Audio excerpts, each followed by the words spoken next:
ఏయ్యో finally వచ్చేసినాం ఇక్కడికి. ఇగో గణేష్ విగ్రహాలు. నాకైతే ఇది బాగా నచ్చింది. $99 ఉందబ్బా. ఇండియన్ కరెన్సీలో మీరే లెక్కేసుకోండి. ఒక 8,500 అనుకోండి ఇక. వావ్ కదా, చాలా చాలా బాగుంది. ఇది నాకు నచ్చింది బేసిక్గా.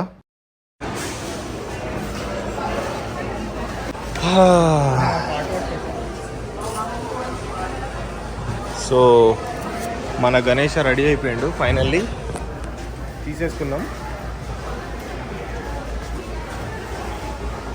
I'm very excited.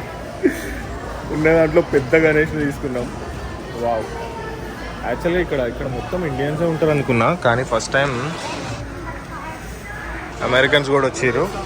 ఇవి మా సామాన్లు. అది సపరేట్గా పెట్టుకేసుకున్నాం. లేదు పక్క అది కొట్టేసారు. దీని బిల్లింగ్ సపరేట్గా వేసేస్తారా?